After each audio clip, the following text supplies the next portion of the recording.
Is AI coming for my job? I mean, it's the big anxiety-inducing question that seems to be on literally everyone's mind these days.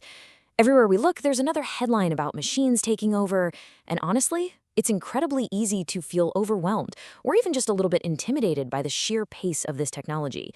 But before we let the latest sci-fi movie plot dictate our future, we really need to take a step back and look at the facts. So, welcome to today's explainer. Today, we are going to totally demystify artificial intelligence. We're going to strip away all the hype, look at the very genesis of this tech, map out its evolution, and I promise you a really clear roadmap from AI's past straight into its collaborative future. By the end of our time together, you're going to see AI not as a competitor, but as one of the absolutely most powerful tools you can master. Okay, let's dive into this. Here's our 5-part agenda for today. 1. What is AI really? 2. The evolution of AI. 3. Categorizing AI's capabilities. 4. AI in today's world. And 5. The future of your job. Section 1, what is AI really? To truly understand where we're going, we first need to strip away those Hollywood myths and look at the reality of the technology. So let me ask you a direct question. Be honest. Do you know how many times you've already used AI today? If you're thinking the answer is 0, well, you might want to think again. AI isn't just some abstract concept locked away in a high-tech lab. It is deeply anchored in your immediate everyday reality. The actual definition of artificial intelligence is simply the capability of computers or machines to mimic human thinking, learning, decision-making, and problem-solving skills. So the absolute crucial point here is that word, mimic. Just like a human recognizes objects or makes decisions based on certain situations, when software performs those tasks, it's AI.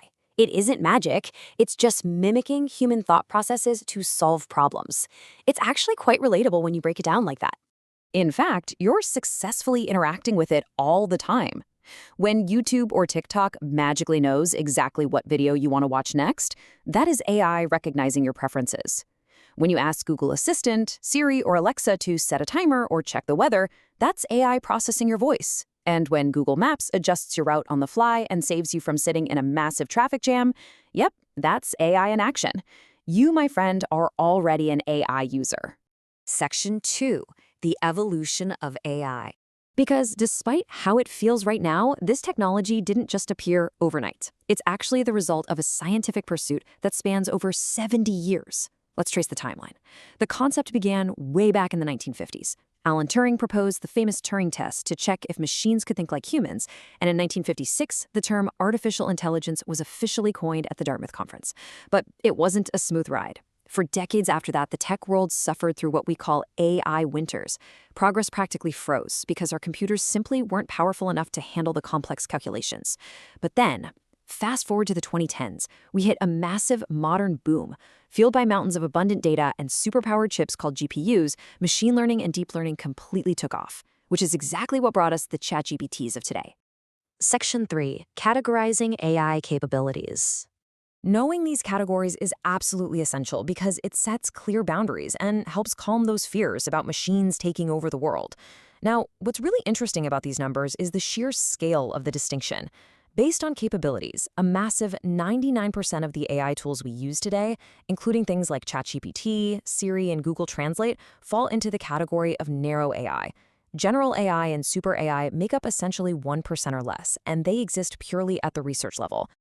Let's contrast those two directly so we understand the difference.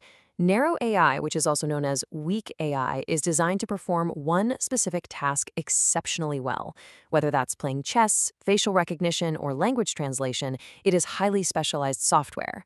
On the other side, you have general AI or strong AI. This is the hypothetical AI from the movies that matches human intelligence and capability across all fields. But I want to emphasize exactly what the experts state here. General AI is currently non-existent. It is purely hypothetical at this stage. We are dealing almost exclusively with narrow AI right now. Section 4, AI in today's world.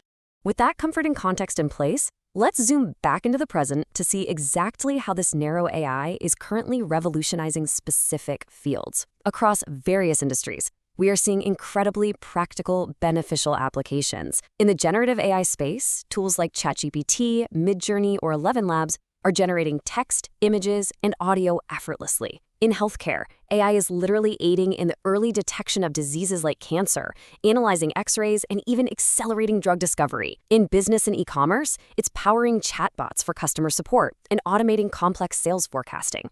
And in education, it's paving the way for personalized learning, allowing each student to learn at their own individual pace. It is actively aiding human endeavors, for sure, not destroying them. Section 5. The future of your job. This brings us directly back to that initial anxiety-inducing question we started with, because yes, the job landscape is absolutely shifting. AI is automating repetitive and manual tasks, which means some traditional roles will inevitably vanish. But at the exact same time, it's creating entirely new fields. Things like prompt engineering, AI ethics, and AI model training. And this brilliantly illustrates our ultimate takeaway. AI won't replace you, but a human using AI will. That is the emotional crux of this entire explainer. The future belongs to those who view artificial intelligence not as a replacement, but as a powerful, collaborative human-AI partnership. It is a tool, and it's just waiting for you to wield it. So I want to leave you with this final provocative thought. Learning to integrate AI into your field is arguably the greatest necessity of our modern era. The technology is here, it's accessible, and it's built to mimic and assist your own problem-solving skills. Instead of fearing AI, how will you learn to integrate it into your work, your life, and your own modern era? The choice of how you use this incredible tool is entirely up to you.